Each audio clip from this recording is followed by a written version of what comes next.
Hello everyone, welcome to my YouTube channel NCERT maths hub. आज हम बात करने वाले हैं वर्कशीट संख्या 45 की, जो कि कक्षा 9वीं के गणित विषय के लिए शिक्षा निदेशालय राष्ट्रीय राजधानी क्षेत्र दिल्ली से 16 अक्टूबर 2020 के लिए रिलीज़ की गई है। आज का हमारा विषय रहेगा लंबवृत्तीय शंकु का आयतन। स्टूडेंट, उससे पहले आपको आवश्यक पूर्व ज्ञान होना चाहिए लंबवृत्तीय शंकु और उसके पृष्ठीय क्षेत्रफल के बारे में। बच्चों, आप जानते हैं कि किसी ठोस वस्तु द्वारा घेरे गए स्थान को मापा जा सकता है और उस स्थान को हम क्या बोलते हैं? वस्तु का आयतन बोलते हैं। उस माप को हम क्या बोलते हैं? वस्तु का आयतन बोलते हैं। यदि वस्तु खोखली है तो उस स्थिति में बर्तन के अभ्यंतर यानी अंदर जितनी वस्तु या द्रव भरा जा सकता है वह उसकी धारिता कहलाती है। इन दोनों के ही मात्रक क्या हैं? घन मात्रक हैं। याद रखेंगे, अगर हम धारिता ज्ञात कर रहे हैं या आयतन ज्ञात कर रहे हैं, दोनों का माप क्या रहेगा? दोनों की जो मात्रक है वो क्या? घन मात्रक ही होंगे। यदि एक लंबवृत्तीय शंकु के आधार की त्रिज्या r है और ऊंचाई h है तो शंकु का आयतन कितना होगा? 1/3 पाई r स्क्वायर h होगा। शंकु का आयतन कितना होगा? 1/3 पाई r स्क्वायर h। याद रखेंगे। अब देखिए 1/3 पाई r स्क्वायर h, ये पाई r स्क्वायर हमने पढ़ा था बेलन का आयतन। शंकु का आयतन क्या है? 1/3 है बेलन के आयतन का। ऐसा क्यों है? अगर हम एक बेलन और एक शंकु ले लें, दोनों का ऊंचाई h हो और रेडियस क्या हो? r हो। अब बेलन का जो आपका आधार है वो क्या? बंद होना चाहिए, क्लोज होना चाहिए। अब देखिए क्या है, आप शंकु के अंदर शंकु की कैविटी ले लीजिए। उस शंकु में आप क्या करें? नमक भर दीजिए अप टू किनारे तक भर दीजिए। अब इसको आप क्या करें? खाली करें सिलेंडर में, बेलन में खाली कर दीजिए। फिर से भरिए, दोबारा से उसको भरिए कोन को, और फिर से बेलन में डाल दीजिए, और फिर से कोन को भर दीजिए नमक से किनारे तक, और फिर से बेलन में डाल दीजिए। अब बेलन क्या हो जाएगा? फुल हो जाएगा। आप क्या देखते हैं कि जो बेलन है, बेलन अब फुल हो जाता है। किससे? जब 3 बार आपने नमक भरा किसमें? कॉनिकल शेप में, जिसका रेडियस और हाइट क्या थी? बराबर थी बेलन के। शंकु की जो हाइट, ऊंचाई और जो त्रिज्या थी वो बराबर थी किसके? बेलन की त्रिज्या और ऊंचाई के। और उससे 3 बार भरने से वो क्या है? फुल हो जाता है बेलन आपका। आप क्या देखते हैं कि जो बेलन का क्षेत्र, बेलन का जो आयतन है वो क्या है? 3 गुना है किससे? शंकु के आयतन से। हम कह सकते हैं कि शंकु का आयतन क्या है? 1/3 होगा किससे? बेलन के आयतन से। ध्यान दीजिए, यदि एक शंकु और बेलन की आधार, त्रिज्या और ऊंचाई बराबर हों तो शंकु का आयतन क्या है? बेलन के आयतन का 1/3 होता है। यही आपकी एक्टिविटी आप परफॉर्म भी कर सकते हैं। नाउ देखते बच्चों, शंकु के आयतन को बेहतर समझ बनाते हुए कुछ उदाहरण हल करते हैं। जैसा कि आप देख सकते हैं स्क्रीन पर। उदाहरण 1 में देखते हैं कि एक लंबवृत्तीय शंकु का आयतन ज्ञात कीजिए जिसकी त्रिज्या 6 सेंटीमीटर है और ऊंचाई 7 सेंटीमीटर में दी गई है। शंकु के आधार की त्रिज्या में दी गई है जो कि 6 सेंटीमीटर है, ऊंचाई 7 सेंटीमीटर है। शंकु का आयतन हम जानते हैं कितना? 1/3 पाई r स्क्वायर h होता है। 1/3 पाई 22/7। आपका जो त्रिज्या है दी गई है 6, तो r स्क्वायर है इसलिए 6 × 6 एंड ऊंचाई दी गई है 7। इन सभी को सिंप्लीफाई करने में मिल जाता है 264 सेंटीमीटर क्यूब, और जो यू कैन से 264 घन मात्रक घन सेंटीमीटर। अतः लंबवृत्तीय शंकु का आयतन कितना? 264 घन सेंटीमीटर है। उदाहरण नंबर 2 देखते हैं। एक शंकु की ऊंचाई 15 सेंटीमीटर है और इसका आयतन 1570 सेंटीमीटर क्यूब है, जो कि 1570 सेंटीमीटर घन है। तो इसके आधार की त्रिज्या ज्ञात कीजिए। पाई हमें यूज़ करना है 3.14। आप देख सकते हैं शंकु का आयतन जो है वो कितना है हमारे पास? 1570 सेंटीमीटर क्यूब है या घन सेंटीमीटर है। ऊंचाई दी गई है 15 सेंटीमीटर। माना शंकु के आधार की त्रिज्या कितनी है? r सेंटीमीटर है। तो शंकु का आयतन कितना हो जाएगा? 1/3 पाई r स्क्वायर h हो जाएगा। अब देखिए शंकु का आयतन कितना है? 1570 है। और इधर देखिए 1/3 रखिए, पाई का मान हमें 3.14 रखना है, इधर r स्क्वायर इंटू 15। अब देखिए r का वर्ग है तो हम r कैसे सोल्व करेंगे? इसे 100 का वर्गमूल करने से तो मिल जाएगा हमें r बराबर 10 सेंटीमीटर। तो इसको अच्छे से सिंप्लीफाई कर लीजिए और आपको मिल जाता है त्रिज्या कितनी मिल जाती है? 10 सेंटीमीटर मिल जाती है। हमें कुछ नहीं करना, जस्ट फॉर्मूला को इक्वेट करना है। शंकु के आयतन का जो फॉर्मूला है उसको दिए गए शंकु के आयतन के बराबर रखना है आपने, और उनसे वहाँ से रेडियस आपने ज्ञात कर लेना है। देखते हैं उदाहरण नंबर 3 में। जैसा कि आप देख सकते हैं स्क्रीन पर, शंकु के आकार के उस बर्तन की लीटरों में धारिता ज्ञात कीजिए जिसकी त्रिज्या क्या है? 7 सेंटीमीटर है और तिर्यक ऊंचाई कितनी है? 25 सेंटीमीटर है, जैसा कि आप देख पा रहे हैं। बर्तन की त्रिज्या कितनी है? 7 सेंटीमीटर है। तिर्यक ऊंचाई दी गई है 25 सेंटीमीटर है, और मान लेते हैं बर्तन की ऊंचाई कितनी है? h सेंटीमीटर है। हम जानते हैं l स्क्वायर बराबर r square plus h square. ये देखिए आपका क्या समकोण त्रिभुज से रिलेशन लिया गया है। तिर्यक ऊंचाई क्या होती है? आपका जो कर्ण होता है वही आपकी तिर्यक ऊंचाई है। ये आपका h है जो लंब है, और ये बेस आपका जो आधार होता है वो त्रिज्या है। r square plus h square बराबर क्या होगा? l square. ये आपकी तिर्यक ऊंचाई निकालने के लिए यही रिलेशन यूज करेंगे। l स्क्वायर बराबर है r square plus h square, क्योंकि कोण जो बना है समकोण त्रिभुज को रोटेट करके घुमाने से बना है। l स्क्वायर बराबर क्या होगा? r square plus h square होगा। अब मान रख दीजिए यहाँ पे एल का मान हमें 25 दिया गया है, आर का मान हमें दिया गया है 7, सो यहाँ से हम एच निकाल लेते हैं, 24 मिल जाता है हमें। अब बर्तन की दारिता ज्ञात करनी है, जैसा कि आप देख सकते हैं बर्तन की दारिता क्या होगी, 1/3 पाई आर स्क्वायर एच होगी। सारे मान यहाँ रख दीजिए और मान रखने पर मिल जाता है हमें 1232 सेंटीमीटर घन, और आप कह सकते हैं 1232 क्यूबिक सेंटीमीटर या 1232 घन सेंटीमीटर। सो देखिए घन सेंटीमीटर को हमें लीटर में चेंज करना है, तो आपको याद रखना होगा क्या कि 1000 क्यूबिक सेंटीमीटर इक्वल्स टू क्या होता है, 1 लीटर होता है। याद रखेंगे कितना, 1 लीटर, 1 लीटर होता है किसमें, 1000 क्यूबिक सेंटीमीटर, 1000 घन सेंटीमीटर में क्या होगा, 1 लीटर होता है। उसी प्रकार से 1 घन मीटर में आपके पास कितना होता है, 1000 लीटर होता है। याद रखेंगे इन दोनों मात्रक को, 1 मीटर घन या 1 घन मीटर बराबर 1000 लीटर, और 1000 क्यूबिक सेंटीमीटर घन सेंटीमीटर बराबर होता है 1 लीटर। सो अब इस क्यूबिक सेंटीमीटर को हटाकर आप 1000 से डिवाइड कर दीजिए, सो दैट हमें मिलेगा लीटर में आंसर। सो 1.232 लीटर मिल जाता है आपको। शंकु के आकार के बर्तन की दारिता कितनी हो जाएगी, 1.232 लीटर है। सो अब हमें अभ्यास के लिए कुछ प्रश्न दिए गए हैं, जैसा कि स्क्रीन पर देख सकते हैं हमें 4 प्रश्न दिए गए हैं, तो इन्हें हल करने की कोशिश करते हैं। सो पहला प्रश्न हमारे सामने है, किसी शंकु की ऊंचाई क्रमशः 21 सेंटीमीटर और 28 सेंटीमीटर है। शंकु की ऊंचाई और तिर्यक ऊंचाई क्रमशः कितनी है, 21 और 28 सेंटीमीटर है। इसका आयतन ज्ञात कीजिए। सो दिया गया हमें शंकु की ऊंचाई जो कि 21 सेंटीमीटर है, और शंकु की तिर्यक ऊंचाई कितनी है, 28 सेंटीमीटर है। सो मान लेते हैं शंकु की त्रिज्या कितनी है, आर है। सो क्योंकि हम जानते हैं जो एल स्क्वायर होता है वो किसके बराबर होता है, आर स्क्वायर जमा एच स्क्वायर के बराबर होता है, और एल हमारे पास कितना है, 28 है। सो 28 स्क्वायर, आर का मान कितना है हमें ज्ञात करना है, और एच का मान कितना है, 21 है। सो सारे वैल्यूज आप पुट कर दीजिए, सारे मान रख दीजिए यहाँ पर। हमें क्या मिलेगा, 28 का स्क्वायर मिलेगा, 28 का वर्ग मिलेगा 784, 21 का वर्ग मिलेगा 441। सो इसको सिंप्लीफाई कर लीजिए, इनका हल कर लीजिए, तो हमें मिलेगा आर स्क्वायर बराबर मिलेगा 343।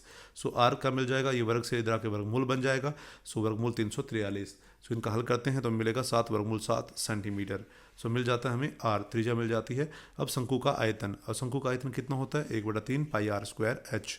सो अब सारे मान रख दीजिए यहाँ पर, आर और एच भी रख दीजिए। सो 1/3 पाई आर स्क्वायर एच में आप मान रखते हैं तो 1/3 पाई आपका 22/7 है। आर स्क्वायर डायरेक्टली आप देख सकते हैं, आर स्क्वायर का मान कितना है, 343। आप आर रखने के बाद इसको फिर से हल करेंगे, इससे अच्छा यही है कि आर स्क्वायर की वैल्यू डायरेक्टली आप यहाँ से रख दें।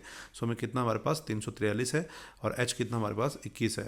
सो इनको सॉल्व करेंगे, 7 21 डायरेक्टली कट जाएगा यहाँ से, तो 22 गुना 343 मिलेगा हमें 7546 घन सेंटीमीटर, और यही आपका क्या शंकु का आयतन है।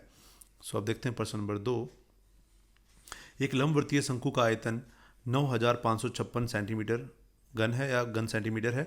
यदि इसके आधार का व्यास की लंबाई जो है 28 सेंटीमीटर है, तो ज्ञात कीजिए शंकु की ऊंचाई, शंकु की तिर्यक ऊंचाई और शंकु का पृष्ठीय क्षेत्रफल। सो हमें दिया गया आधार का व्यास जो कि 28 सेंटीमीटर है, तो त्रिज्या कितनी हो जाएगी शंकु के आधार की, वो हो जाएगी 28/2 जो कि 14 सेंटीमीटर। और हमें शंकु का आयतन भी दिया गया है, जैसा कि आप देख सकते हैं 9856 घन सेंटीमीटर। बट हम जानते हैं शंकु का आयतन क्या होता है, 1/3 पाई आर स्क्वायर एच होता है। सो इसको आप वैल्यू रख दें, यहाँ पर मान रख दें शंकु के आयतन का, जो कि होता है 1/3 पाई आर स्क्वायर एच, और हमें दिया गया जो मान है वो कितना 9856 है। सो 1/3 पाई आपका 22/7 होगा। त्रिज्या हमने अभी भी ज्ञात किया जो कि 14 है। सो पुट कर दीजिए, हाँ 14 है। सो 14 गुणा 14 इंटू में हाइट एच, जो एच हमें ज्ञात करना है। सो इन सभी को ट्रांसपोज कर दीजिए, 7 2 14, 7 दूनी 14 हो जाएगा। बाकी सबको आप क्या करें, दाएं पक्ष में भेज दें और इनको हल कर लें। इन सभी का हल करने पर हमें मिल जाता है 48। सो ऊंचाई कितनी मिल जाती है हमें, 48 मिल जाती है। सो अतः हम कह सकते हैं शंकु की ऊंचाई जो है वो कितनी है, h बराबर है 48 सेंटीमीटर। शंकु की ऊंचाई हमें मिल जाती है। हम बढ़ते हैं आगे। हमें शंकु की तिर्यक ऊंचाई ज्ञात करनी है, उसके बाद हम वक्र पृष्ठीय क्षेत्रफल की बात करेंगे।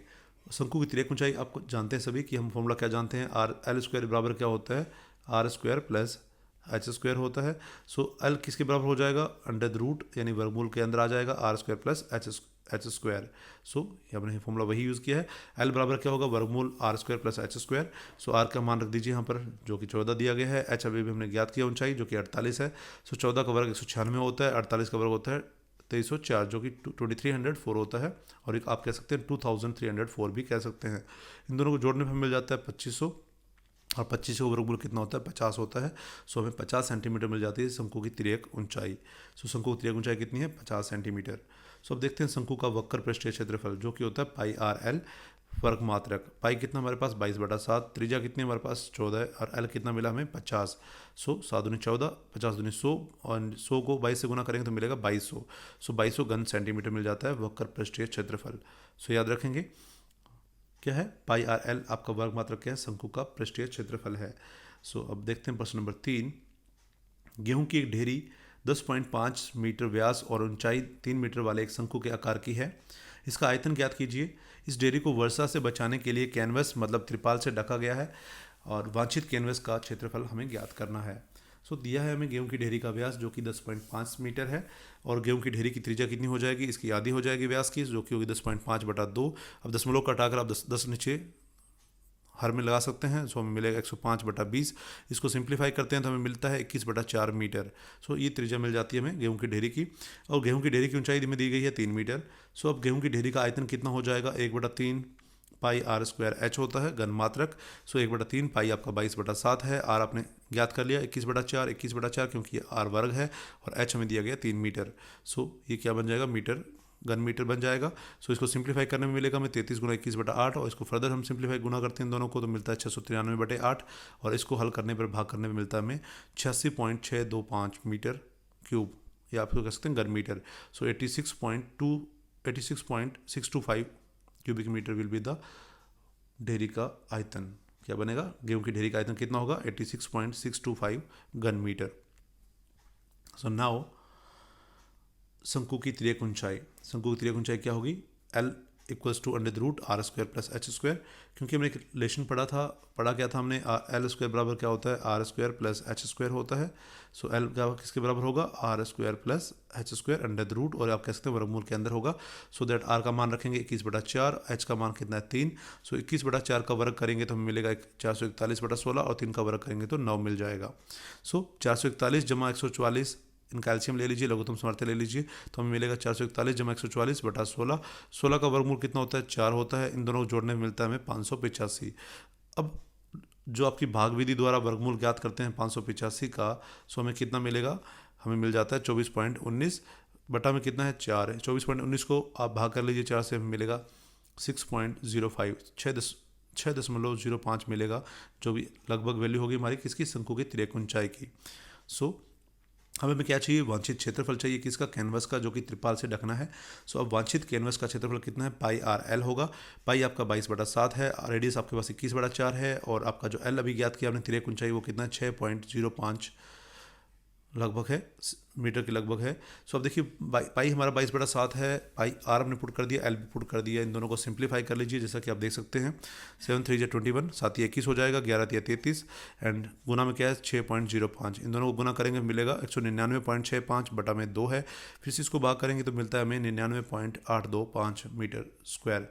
तो वांछित कैनवस का जो क्षेत्रफल कितना मिलता है 99.825 घन मीटर मिल जाता है, सॉरी वर्ग मीटर मिल जाता है। ये आपका वर्ग मीटर है। जब भी बात करेंगे क्षेत्रफल का तो वो क्या होगा, वर्ग मीटर में, और जब भी बात करेंगे आयतन का वो क्या होता है, घन मीटर में, याद रखेंगे। अब देखते हैं प्रश्न नंबर 4। भुजाओं 5 सेंटीमीटर, 12 सेंटीमीटर और 13 सेंटीमीटर वाले एक समकोण त्रिभुज ABC को 12 सेंटीमीटर के पारित घुमाया जाता है। तो इस प्रकार प्राप्त ठोस का आयतन हमें ज्ञात करना है। समकोण त्रिभुज ABC की भुजाएं क्रमशः 5 सेंटीमीटर, 12 सेंटीमीटर और 13 सेंटीमीटर है। क्योंकि त्रिभुज की भुजा 12 सेंटीमीटर के विपरीत घुमाया जाता है, इसलिए शंकु की ऊंचाई क्या हो जाएगी, 12 सेंटीमीटर हो जाएगी। जैसा कि आप देख सकते हैं हमारे पास एक समकोण त्रिभुज है जिसको घुमाया जाता है 12 सेंटीमीटर भुजा के अलोंग। जैसा कि आप देख सकते हैं अगर आपकी ऊंचाई 12 सेंटीमीटर है तो त्रिज्या कितनी हो जाएगी, 5। क्योंकि हम जानते हैं समकोण त्रिभुज में जो सबसे लंबी भुजा होती है वो क्या होती है, समकोण के सम्मुख होती है। ये आपकी 5 ही हो सकती है, 13 नहीं हो सकती है। तो 13 हमारी क्या होगी, तिर्यक ऊंचाई हो जाती है। हमें मिलेगा त्रिज्या 5 सेंटीमीटर और जो ऊंचाई है वो कितनी, 12 सेंटीमीटर। हम कह सकते हैं शंकु के आधार की त्रिज्या कितनी है, 5 सेंटीमीटर है और शंकु की ऊंचाई कितनी है, 12 सेंटीमीटर है। शंकु का आयतन कितना हो जाएगा, 1/3 पाई आर स्क्वायर एच। यहाँ मान रख दीजिए आर का और एच का। हमें मिल जाता है 1/3 गुणा में पाई कितना 22/7, त्रिज्या कितनी है 5। आर वर्ग है इसलिए 5 × 5 और ऊंचाई कितनी है 12। इनको सिंप्लीफाई कर लीजिए और हमें मिल जाता है 2200/7, 2200/7 सेंटीमीटर क्यूब, और इसको बोल सकते हैं घन सेंटीमीटर। शंकु का आयतन मिल जाता है हमें 100 पाई सेंटीमीटर क्यूब। देखिए आप ये वैल्यू भी यूज़ कर सकते हैं और इसको डायरेक्टली यहाँ देखेंगे तो पाई को पाई रहने दीजिए। आप देख सकते हैं 3 × 4 = 12, अब 5 × 5 = 25, 25 × 4 कितना हो जाएगा 100 हो जाएगा। 5 5 25 इंटू 4 बिकम 100। सो आप 100 पाई सेंटीमीटर क्यूब भी यूज़ कर सकते हैं। दोनों आंसर राइट हैं, आप ये भी यूज़ कर सकते हैं और आप ये वाला भी यूज़ कर सकते हैं। This is all about question number 4 and worksheet 45।